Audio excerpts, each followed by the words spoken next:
Alright, we're back with another episode in the Regex for Excel video series. Today's video is going to be all about logic gates, so conditional statements where we say if something, then give us this pattern, otherwise give us a different pattern. So the general syntax for that, it looks like this. We have open brackets question mark, which we learned before is a trigger to say do something special. Then we put a condition in brackets, and that condition strictly needs to be a capture group, so either by name or by number, or a lookaround, so it can only be one of those two things. Then we have our then statement, so if memory bank exists, basically, if we use a memory bank, or if lookaround is true, then this is the part of the pattern we give, otherwise we'd give this part. And this pipe else is completely optional. We can just say if it's like that, then do that part of the pattern, otherwise we can do whatever's outside. So here's some examples of how that might look. We have if memory bank 1, then else, otherwise we could call it group name.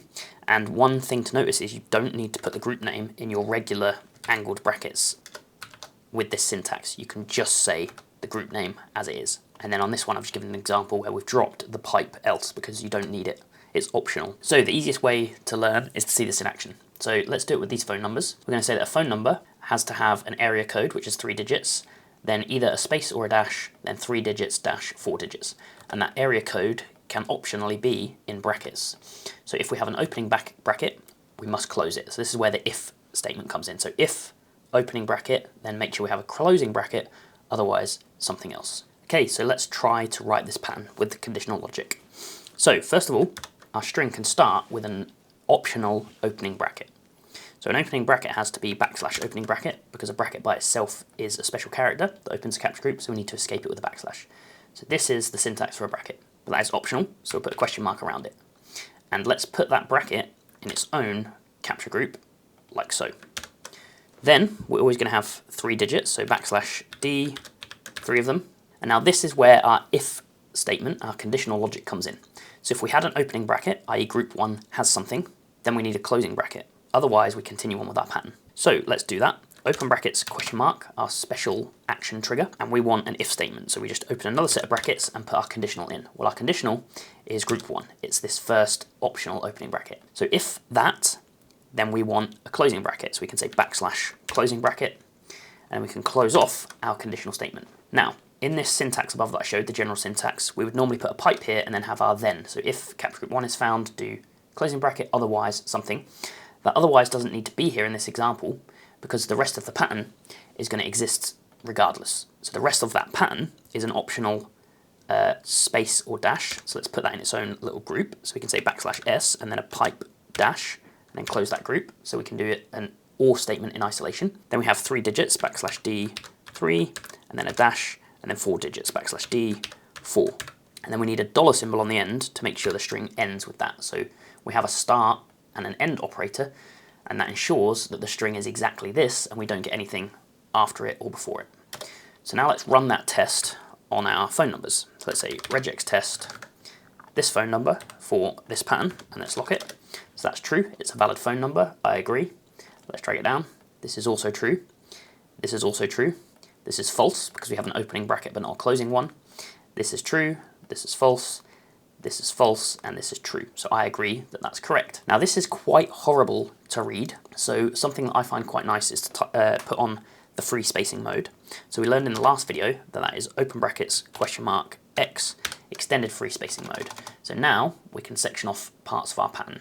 So let's say it starts with an optional opening bracket, then 3 digits, then we have our conditional part, then we have our white space, then we have 3 digits and a dash and 4 digits. I'll probably keep that bit the same because that's kind of self-contained. So free spacing mode makes the pattern a little bit easier to read, and something I didn't mention in the last video, I put a pinned comment. You can actually type question mark hash to do a comment. So free spacing, and then we could say question mark hash optional opening bracket like so. So we can add comments into our regex code like that, or if we wanted to just have comments freeform, we could just put them like that.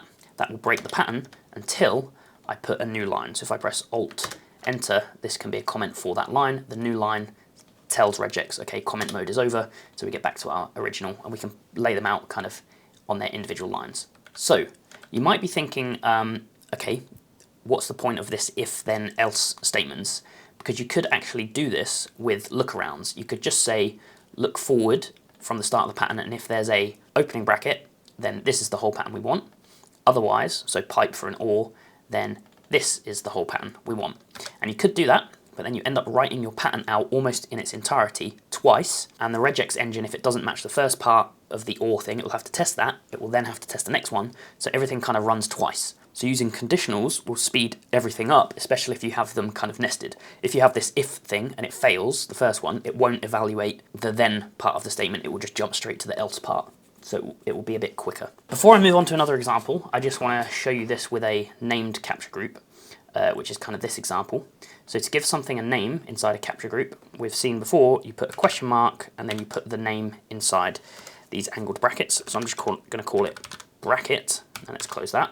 So it will still work with numbered, but now in here, we can just say bracket instead. So we're saying name a capture group for an optional opening bracket, and then we're saying if bracket, then close bracket.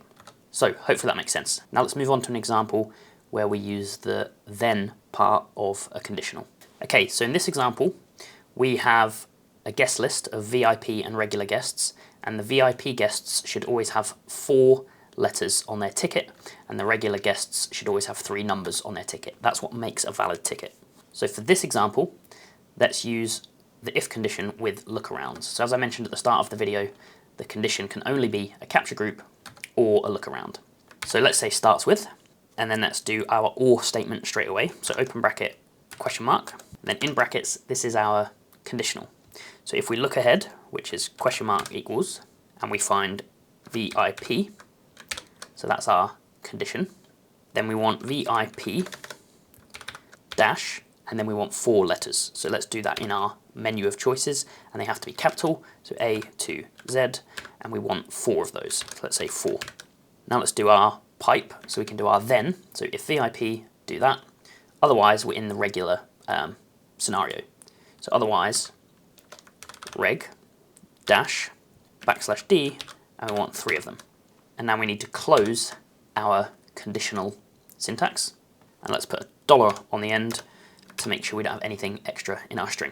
So now let's say REGEXTEST, this text for this pattern, we see it's valid, not valid because we have a number on the end instead of a letter, valid, valid, valid, not valid because it's regular with letters instead of numbers, this is false because we don't have 4 letters, and this is valid. So just like before, let's turn on free spacing mode to make this a little bit more readable, and let's say it starts with this condition, we want that, otherwise we want that. And I've purposely broken this to kind of teach something, and that's that when you have an expected structure in regex, so this structure here is the if conditional or thing, you cannot break that structure. It needs to be together because that is one part of the structure to recognize an if statement. So make sure if you turn on free spacing mode and put the spaces, it is between distinct parts of the pattern, and commands like this are still together. So there we go, we're getting into more advanced territory now where the patterns are harder to read, but hopefully you can still follow along. Next time we're going to talk about recursion, which is probably the most advanced topic. Then there'll be a wrap-up video on other things we've missed or not mentioned, and then I think I'm going to do a bunch of examples in a video from Excel Esports where regex makes things really simple, and that'll be the course done. So hopefully you've enjoyed, subscribe if it's useful, and hopefully I'll see you next time.